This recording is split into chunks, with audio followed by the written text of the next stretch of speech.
Hey Aquarius, I'm Eleanor and welcome to Peaches by Starlight Tarot. This is your weekly pick a card reading and we are exploring your monthly energy of the star. And the star tends to come up during dark times when you need a ray of hope and a ray of light in the darkness. And your weekly energy of vulnerability. It says, this is confirmation that you're seeking to tread into the unknown, unfamiliar territory, where decisions are based more on intuition than rationality. Don't let fear hold you back or allow a misguided sense that feeling vulnerable is somehow a negative condition. Your annual and your monthly readings are linked below if you want to see where I shuffle on camera and these cards come out and I talk more about how they fit together. I'm using Enchanted Blossoms and the Guardian Tarot. I have stack 1, stack 2, stack 3. They're time-stamped below so you can skip straight ahead to the one or more than one that is calling to you. These are general. And if you would like a personal reading more tailored to your situation, I do those through email, and my Etsy page where you can find those is linked below. If you hear something that's going to help you and serve you on your path, please hit that like button. Or if you hear something that's going to help someone else, please share my channel with them. If you want to keep up with my 5 readings per sign that I do every month, please subscribe and you'll get to learn more about your monthly theme.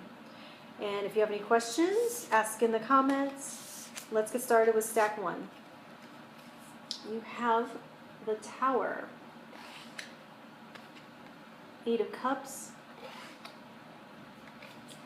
and Innocence.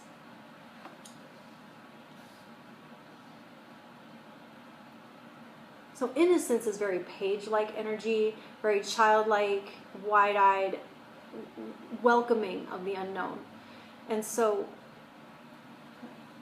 there's a sense where you have to be able to experience what you're going through as though it were for the first time, without cynicism, without prejudgment, without a lot of hang-ups about the past. Because this Tower, something has fallen down around you. Something hasn't worked out. A structure of safety has crumbled already. And so there is a sense now where you do have to pick up the pieces and move on.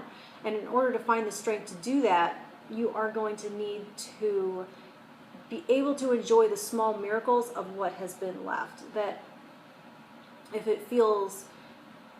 you compare what is to what has been, there may be a sense of total loss, that there's nothing and that you have nothing to move forward with.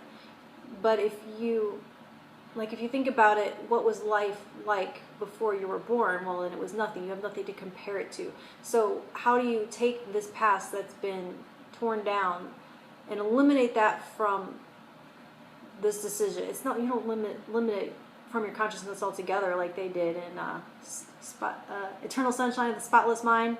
You know, that's not real. But how do you access this type of forward thinking using what is left? So it's like you're waking up almost like from a coma, and you don't recognize where you are, and you don't recognize what's around you. That's all you have. All you have is what you can see, taste, touch, and feel. All you have is what's in your immediate surroundings, and you don't know how you got there. You don't know, what happened before. All you know is what is true right now. And so that is what you have to take with you. That is the seeds for the new thing that you're going to grow. And you have to be able to do this intentionally. Obviously, this isn't literal, so you have to find out how to access this state of mind to move forward with what is and be excited for the new thing that you will be growing and creating and rebuilding. Stack 2, Death in reverse. 7 of Swords in reverse. Truth.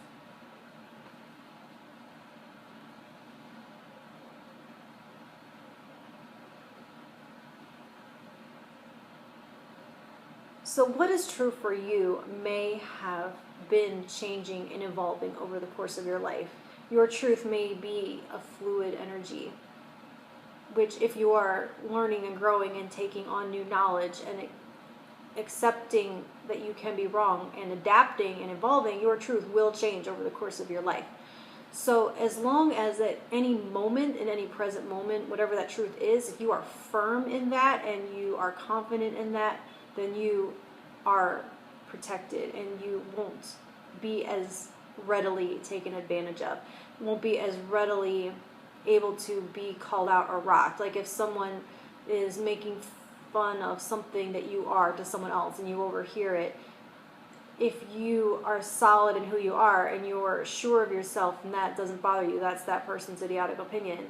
But if you aren't sure of your truth, if your truth is shaky, then that makes you question that more easily. And so there is a sense here, this deck has slightly different meanings than the traditional. So they're wanting you to wisely seek out someone that can help you be objective, and that you don't have to go this alone. You do get to have wise counsel and someone that can ask you the right questions and hold up an objective lens to the situation and help you see what all your choices are. If you're feeling like you don't have any choices, you might need an outside person to help you see what they are, but to make sure it is someone that is trusted. All right, stack 3. You have 4 of Wands, King of Pentacles reversed, and Dignity.